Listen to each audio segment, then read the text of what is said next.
Olá pessoal, sejam todos muito bem-vindos ao canal. Eu sou Michelle Inácio, especialista em Direito Tributário, e esse é o terceiro vídeo desse quadro intitulado Dicas Tributárias. Esse vídeo, na realidade, é uma continuação da dica anterior. Hoje a gente vai conversar um pouco sobre as repartições constitucionais, tanto as diretas como as indiretas.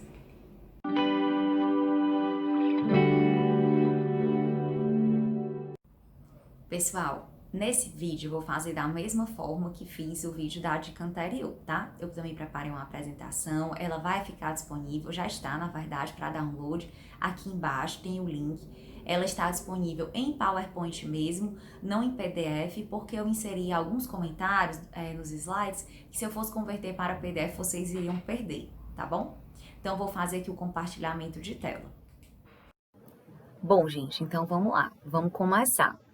Como eu disse, esse vídeo é uma continuação do vídeo anterior, tá bom?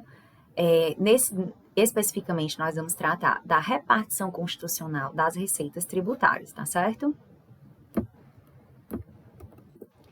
Então, seguinte, esse slide, inclusive, foi retirado da apresentação anterior, na qual a gente tratou desse tópico aqui em laranja, ou seja, das receitas tributárias próprias dos entes, tanto União, Estados, Distrito Federal, né, e municípios. E nesse, nós vamos tratar aqui do tópico em cinza, das repartições diretas e indiretas, tá? Doutrinariamente, se fala em discriminação por competência, tratando das receitas tributárias próprias, e discriminação por produto, tá? E tem outras classificações, inclusive. Mas isso não vem ao caso porque, essencialmente, é o mesmo conteúdo, tá certo? De fato, eles fazem parte desse sistema misto de estruturação de receitas, tá bom? Então, gente, assim, alguns pontos para a gente introduzir aqui o assunto. Na nossa Constituição, existe uma seção própria para essa repartição de receitas, tá certo? Que é essa seção 6. Como eu disse, inclusive no vídeo anterior, a repartição ela é sempre feita de um ente maior para um ente menor, e nunca o contrário. Né? Esse mecanismo da repartição, na realidade, ele foi instituído porque, de fato, há uma maior concentração de impostos na União comparada aos estados e municípios. Então, para equalizar essa desigualdade, essas repartições foram instituídas, tá certo? Então, assim, a União reparte com os estados e com os municípios, e os estados com os municípios. Porém, nunca os municípios com os demais, tá certo? Inclusive, gente, essa questão do federalismo, dessa desigualdade no federalismo, é o que enseja muita discussão, tá, né? Inclusive maior discussão que pauta a própria reforma tributária, tá? Porque se busca também uma equalização nesse federalismo de um modo geral, tá certo? E o caso especial do Distrito Federal, para quem não se recorda, o Distrito Federal não pode se subdividir em municípios. Portanto, o Distrito Federal não distribui e não reparte a parcela dos impostos dele com ninguém, tá? Essa que é a realidade. Outro ponto também aqui importante para a gente fazer o link com a contabilidade pública, tá? Que eu sei que muitos concurseiros que assistem devem prestar provas para a área fiscal e já conseguem fazer o link com as matérias. E também para quem não faz, não deixa de ser um conhecimento a mais, tá certo? Essas repartições, elas são contabilizadas na maior parte como transferências correntes, transferências do ente que vai transferir e para o ente que vai receber, tá certo? Porém, em dois casos específicos, elas serão classificadas como receitas tributárias, que eu vou explicar direitinho, tá? Vale também a pena a gente lembrar que transferência constitucional é diferente de transferência voluntária. Tá? A transferência constitucional, como o próprio nome diz, ela está prevista na Constituição, ela tem parâmetros rígidos e ela tem pouquíssimos mecanismos que prevêem a suspensão e o não repasse, que já é bem diferente das transferências voluntárias, tá certo? Sim, são coisas muito distintas, apesar de terem nomes parecidos. Dois pontos também importantes da gente tratar é com relação aos tributos vinculados a uma atividade estatal e os tributos com arrecadação vinculada, que são duas coisas diferentes. Os tributos vinculados a uma atividade estatal é o caso das taxas e das contribuições de melhoria, ou seja, são tributos que ensejam um fazer do Estado, uma atividade do Estado, para que tenha razão de ser cobrado, tá? E no caso das taxas e das contribuições de melhoria, eles são tributos que não ensejam repartição, justamente por conta disso, tá? Porque tanto essa taxa como essa contribuição de melhoria, por exemplo, elas vão ser custeadas 100% com os recursos daquele ente que estiver fazendo, né? Porque elas estão dentro aí da competência comum, ou seja, tanto a União como os estados e como os municípios podem instituir. Então, não faz sentido que haja repartição por conta disso, tá certo? E os tributos com a arrecadação vinculada é bem similar. Como o que eles arrecadarem já é vinculado a alguma determinada atividade, como, por exemplo, aí os empréstimos compulsórios, né? Que a arrecadação dele deve custear o ensejo dele, obviamente, né? Até porque depois eles serão devolvidos aos contribuintes. E as contribuições especiais também. Porém, no caso da CID Combustíveis, como a gente viu até no vídeo anterior, contribuição de intervenção no domínio econômico da CID Combustíveis, a gente tem uma exceção. Ela tem 3 vinculações, tá, presentes na própria Constituição Federal. Porém, quando se tratar de financiamento aos programas, tá certo? Que a gente vai ver mais detalhadamente já já, ela pode sim e deve ser feita uma repartição do que receber, tá certo? Então, vamos começar, gente. A gente tem aqui as repartições diretas, tá? Ou seja, diretamente do ente transferidor para o ente recebedor, sem a intermediação de um fundo, tá certo? Então, a gente começa com o imposto de renda retido na fonte, tá? Que aí, no caso, os estados, quando eles forem reter tanto dos seus empregados, como também dos empregados de suas autarquias e fundações por eles instituídos, tá certo? Ao invés de eles reterem e repassarem à União, afinal de contas, o imposto de renda é um imposto federal, eles vão ficar para eles. E nesse caso, especificamente, eles vão ficar com 100%, tá, desse imposto de renda retido na fonte. E nesse caso, especificamente, essa receita ela não é contabilizada como transferência corrente, ela é contabilizada como receita tributária. Inclusive, quando vocês visualizarem a apresentação, tem um comentário aí em cima dessa receita tributária, especificando o porquê disso, tá? A explicação vem no MCASP, que é o Manual de Contabilidade aplicada ao Setor Público, para a gente entender direitinho por que essa contabilidade é feita dessa forma, tá bom? A gente também tem a previsão da repartição da competência residual, a gente lembra lá do artigo 154, inciso 1, tá? Então, quando a União decidir fazer uso dessa competência através de lei complementar, tá? Para impostos com fato gerador e base de cálculos diferentes dos já existentes, ela deve repassar 20% aos estados e ao Distrito Federal, tá bom?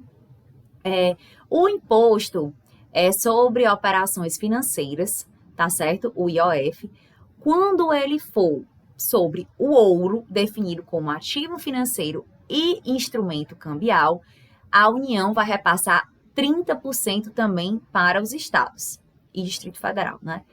E, por fim, a gente tem a CID Combustíveis. Como eu falei, a CID Combustível é uma exceção às contribuições, né? Porque, na maior parte das vezes, elas têm receitas vinculadas. Nesse caso, como eu disse, ela tem 3 vinculações possíveis, a CID Combustível, tá? Porém, quando os recursos forem destinados ao financiamento de programas de infraestrutura de transporte, a União deve repassar 29% aos estados, tá certo? Agora, vamos ver as repartições da União para os municípios. O imposto de renda retido na fonte funciona com a mesma logística dos estados. Eles também vão entrar na contabilidade dos municípios como receitas tributárias, tá? Aqui é tanto para os empregados do próprio município, como de suas autarquias e fundações, por ele mantidas, tá certo? Temos também aqui a previsão do imposto territorial rural. E aqui a gente tem 2 peculiaridades. No ITR, tá? A União deve repassar 50% para o município onde aquele imóvel estiver localizado. Porém, há uma faculdade de, caso o município decida arrecadar e fiscalizar esse imposto, ele pode ficar com 100% da arrecadação para ele, tá certo? É uma faculdade que a Constituição conferiu aos municípios, tá certo? A mesma coisa do Imposto sobre Operações Financeiras, o IOF, ouro, definido como ativo financeiro e instrumento cambial. 30% repassado aos estados e 70% repassados aos municípios. E agora, e por último, né, das repartições diretas, dos estados aos municípios. A gente tem o IPVA, tá? Que vai ser 50% para o município onde aquele veículo estiver licenciado. A CID combustível, que os estados, na realidade, vão repassar do que eles receberem, eles vão repassar 29% para os municípios. É tanto que aqui eu coloquei, ó, como eles vão repassar 29% sobre 25% do que eles receberem, a alíquota efetiva acaba sendo de 7,25%. Então, veja, aqui não é uma repartição da União para os municípios. A União repassa aos estados e os estados repassam aos municípios, tá certo? E, por fim, nós temos o ICMS. O ICMS, ele vai ser repassado no percentual de 25% para os municípios, só que aqui a gente tem uns critérios um pouco mais complexos. 3/4, tá, desse percentual, no mínimo, vão ser na proporção do valor adicionado. Esse valor adicionado faz parte da própria logística do ICMS, pelo regime de não cumulatividade, tá? Isso é bem discutido, mas a gente não vai entrar nesse mérito. Esse valor adicionado, na realidade, ele é definido em lei complementar, que é a lei complementar 63 de 90, tá certo? E isso são 3/4, no mínimo, proporcionalmente a esse valor adicionado. E até 1/4, de acordo com o que dispuser a lei estadual. A lei estadual pode, inclusive, utilizar os mesmos critérios que a União definir, tá certo? Para esses 3/4, ficar o critério da lei estadual, contanto que ela não exclua nenhum município desse recebimento, tá certo? Então, gente, esse esqueminha aqui que eu fiz, ele é bem legal. Ele parte do ente União, tá certo? Para os demais. Então, aqui a gente pode ver a competência residual, tá? O imposto sobre operações financeiras, quando ele incidir sobre o ouro como ativo financeiro e instrumento cambial, 30% para os estados, 70% para os municípios, aqui tá a legenda, tá? O verde é o estado e DF, e os municípios de cinza, o imposto de renda retido na fonte, o ITR, e aqui a CID combustível, tá? Então, como a gente viu, os estados vão receber 29% e eles repassam 25%, a alíquota efetiva de 7,25% para os municípios, tá bom? Bom, gente, chegamos então agora nas repartições indiretas. Como eu disse, aqui o ente transferidor não vai remeter diretamente ao ente recebidor. Aqui existe a figura da intermediação de um fundo, tá? Nós temos 4 fundos previstos. O Fundo de Participação dos Estados, o Fundo de Participação dos Municípios, o fundo que vai custear esse programa de financiamento do setor produtivo dos estados, né, das regiões Norte, Nordeste e Centro-Oeste, e o Fundo de Compensação à Desoneração das Exportações, tá certo? Então, vamos lá. 3 desses fundos são custeados por 49% da arrecadação do imposto de renda e da arrecadação do IPI. No imposto de renda, aquela parcela que vai ser entregue pela União aos estados e aos municípios do imposto de renda retido na fonte, ela não é computada aqui, tá certo? Então, esses 49% vão custear o Fundo de Participação dos Estados, que ficam com 21,5%, o Fundo de Participação dos Municípios, que ficam com 22,5%, eles ganharam 1% também, acredito que pela emenda constitucional que veio em 2007, tá? Para o primeiro decêndio de dezembro. Depois ganharam mais 1% com a emenda constitucional que veio em 2014, salvo engano, que também ganharam esse 1% para o primeiro decêndio de julho, tá? Ou seja, esses 22,5% mais 1 e mais 1, ou seja, 24,5%, tá? E o fundo que vai custear, tá, esse programa de financiamento do setor produtivo dessas regiões, dessas 3 regiões, que é no percentual de 3%. Lembrando que no Nordeste, tudo que o Nordeste receber, a metade vai para a região semiárida, tá certo? Obviamente que esse terceiro aqui é para equalizar uma desigualdade interregional, tá? Fica bem nítido isso. Esses cálculos dessas cotas de participação, desses fundos são feitas pelo Tribunal de Contas da União. Não é o Tribunal de Contas da União que vai calcular esses 49% dessa arrecadação, não. São essas cotas de participação aqui, tá certo? E o último fundo, gente, que na realidade ele foi instituído por quê? Porque, como vocês sabem, o ICMS sofreu uma imunidade, ou seja, uma não incidência nas exportações. Tá? Então, assim, para ajudar os estados que ficaram muito prejudicados, obviamente, por conta disso, a partir de 10% da arrecadação do IPI vai ser repassado proporcionalmente ao valor das respectivas exportações pelos estados, né? E das exportações dos produtos industrializados, obviamente. Desse montante total do que vai ser distribuído, nenhum estado pode ficar com a parcela superior a 20%. Caso ele ultrapasse os 20%, ele fica com os 20% e o restante é redistribuído igualmente entre os estados. E desse percentual de 10% que os estados vão receber, eles têm que repassar 25% com a alíquota efetiva de 2,5%. É muito parecido com o mecanismo da CIT combustível. Eu digo assim, esse repasse, tá? E os critérios utilizados para esse percentual que os estados vão repassar aos municípios são os mesmos do ICMS, tá? Aquele 1/4 e aqueles 3/4, como a gente já falou, tá bom?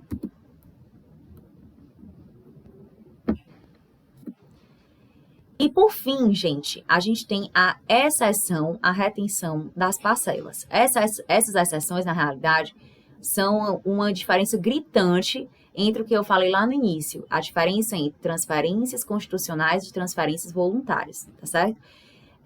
Na realidade, é óbvio, né, que o sistema constitucional se preocupou em não deixar a União, por exemplo, que é o maior ente transferidor, criar critérios arbitrários para não repassar para os estados e municípios, né, receitas que são tão valiosas para eles, né, para que eles possam ter autonomia, obviamente. Então, as únicas exceções previstas na Constituição são de débitos com o próprio ente transferidor ou com as suas autarquias e a aplicação dos mínimos previstos na saúde, tá? Que tem artigos específicos na própria Constituição para a gente ver esses percentuais que tanto os estados como os municípios têm que aplicar, tá certo? Eu já vi muitas questões cobrando também educação, querendo confundir os candidatos, mas vocês não caiam nessa, tá certo? É só saúde. Como um plus, eu também coloquei o artigo 8º, parágrafo único, que é da Lei Complementar 24, que prevê aí os convênios no âmbito do CONFAS, que para alguns descumprimentos de alguns dispositivos dessa lei, pode ensejar a suspensão, tá, desses repasses para esses fundos de participação dos estados, tá bom? Quem quiser é só acompanhar na lei, tá certo? E fim. E é isso, pessoal. Eu espero que vocês tenham gostado. Qualquer dúvida, eu estou à disposição. Tá? Eu fiquei muito feliz com alguns feedbacks que recebi, pessoal pedindo mais vídeos sobre impostos, tanto federais, estaduais, municipais. E na sequência eles virão, tá? A gente vai abordar, assim, vários assuntos do tributário, mas todos, assim, bem pontuais, né? Porque o quadro é sobre dicas. Então, assim, são assuntos específicos, tá bom?